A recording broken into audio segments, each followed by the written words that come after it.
papa balu bila Latih na Manila Lajaku balu bila Ana iru pumina Sim papa balu bila Sim papa balu bila Latih na Manila Lajaku balu bila Ana iru pumina Sim papa balu.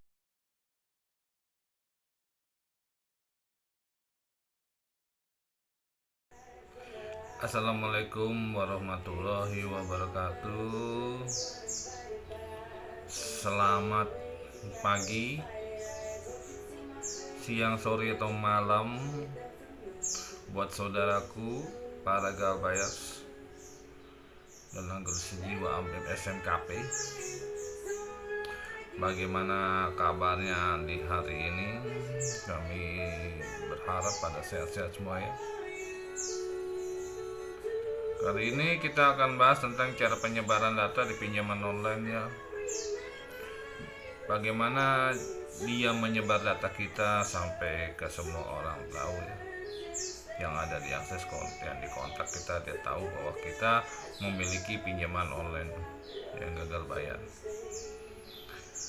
Pertama kali waktu kita mengajukan pinjaman online itu otomatis kita mengizinkan akses kontak, akses panggilan, akses SMS masuk, dan panggilan keluar, panggilan masuk. Setelah keakses baru kita mengajukan pinjaman online dan data diproses, karena di situ kita sudah menyetujui. Nah, disitulah akan terjadi penyebaran data. Bila kita terlambat bayar ataupun memasuki masa jatuh tempo tapi kita mengabaikannya, semua kontak-kontak kita dihubungi oleh pihak pinjaman online ya. Dari mulai ya menghubungi pihak perusahaan, keluarga, atau ke teman-teman kerabat kita. Dan bila kita terus mengabaikan, kita bakal akan dibuatkan WA group. WA group itu yaitu jadi kita istilahnya itu kayak di sidang di dalam WA group itu, di hadapan teman-teman kita bahwa kita ini dituduh maling, dituduh ya gimana lah, yang berpikiran negatif, padahal kita sudah akan mau niat bayar tapi sudah disebarkan data. Itu yang paling menyakitkan. Mereka cara menyebarkan data itu, mereka pun juga tahu kita gagal bayar berapa aplikasi, mereka pun tahu karena data kita di setiap aplikasi itu sudah terdaftar, sudah terlihat di sana data-data kita. Misalkan kita meminjam di aplikasi A, kita galbay, aplikasi B kita juga galbay, aplikasi C kita galbay. Semua aplikasi mereka tahu datanya, dia sifatnya link ya, link jadi dia nyebar secara link. Bisa juga satu induk perusahaan mempunyai beberapa aplikasi ya. Jadi hati-hati kalau yang ingin mengajukan pinjaman online yang ilegal, itu harus dihati-hati, harus diperhatikan ya itu.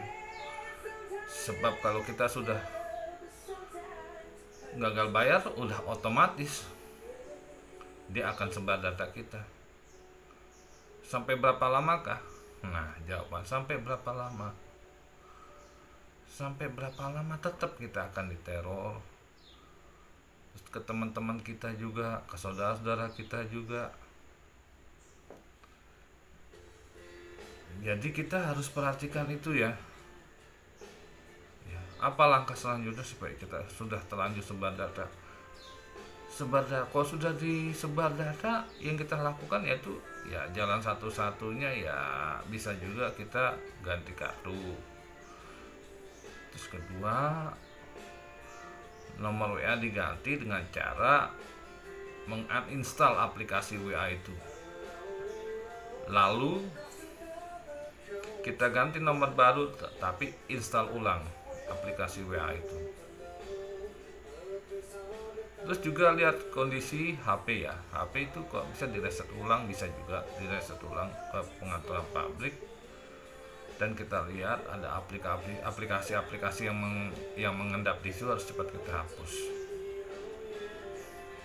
Setelah dia bila tidak bisa dihubungi, kita dihubungi tidak bisa, otomatis mereka akan menghubungi lewat email. Itu sering terjadi. Kalau dibilang memang sih mereka gencar, cara penagihannya juga ya kalau dibilang kasar ya kasar ya. Jadi kita harus menyikapinya itu. Konsekuensi kita emang kayak gitu. Konsekuensi kita kalau kita gagal bayar, tapi kita harus mengerti juga cara mengatasinya. Atur mindset kita supaya mindset mental kita terupana untuk menghadapi itu.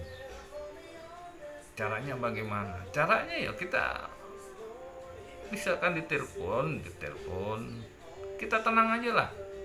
Tidak perlu kita mempunyai rasa takut, mempunyai rasa minder ataupun gimana gitu. Yang mengakibatkan nanti kita akan rugi sendiri. Langkah-langkahnya yaitu bila kita ditelepon kasar, kita tidak usah menanggapi dengan kasar. Biasa kita santai aja. Sekasar apapun, sekasar gimana pun, kok kita hadapi santai, insya Allah akan santai juga, akan bosan sendiri. Kuncinya yaitu kita harus kuat ya menghadapi semua itu. Anggap itu konsekuensi kita bila kita yaitu sedang menghadapi gagal bayar. Kalau kita ada uang ya misalkan ada keinginan membayar ya silahkan membayar, tapi dengan cara ya negosiasi aja sama pihak aplikasi bagaimana caranya bayar pokok, tapi diusahakan kalau bisa bayar berapa yang kita terima uangnya gitu. Bukan kita bayar waktu pengajuan 1 juta kita undangan, bayar uang yang berapa waktu kita terima masuk ke rekening itu ya. Kalau sudah gitu kan enak jadinya. Bagaimana dengan yang legal? Kalau yang legal tidak ada ya penyebaran data, paling mereka cuma hanya telepon di kontak darurat ya itu aja. Jadi nggak ada dia sebar-sebar data karena sudah dipantau sama pihak OJK ya. Nah untuk ilegalnya ini, jadi kita persiapkan mental kita, mindset kita supaya tetap berani menghadapinya. Kita santai aja, tidak usah kita terburu-buru mengambil keputusan, istilahnya sampai membuat ketakutan sendiri, membuat istilahnya sandiwara ketakutan. Kita takut menghadapinya ya. Ingat pesan, bila ada yang menawarkan penghapusan data itu bohong ya, nggak usah dipercaya, itu nggak akan bisa karena akses kita di situ, akses data kita sana sudah ke save ya, ke servernya ya, sudah ke save ke aplikasi, jadi nggak bisa namanya menghapus data dengan dikenakan biaya. Itu bohong, itu hoax ya, jadi jangan percaya data kita dihapus, tuh bohong ya. Oke, cukup di sini aja penjelasan dari saya. Tetap semangat menghadapi apa yang kita lakukan, jangan takut, jangan menyerah, kuatkan mental kita. Jadi kita tetap terus maju, optimis. Ingat, kita dahulukan dulu kepentingan keluarga ya, keluarga, kebutuhan untuk kebutuhannya. Jangan sampai kita menjual barang ataupun menggadaikan barang hanya untuk membayar pinjaman online. Oke, sampai di sini dulu. Salam Galbay, salam sejiwa SMKP. Assalamualaikum warahmatullahi wabarakatuh.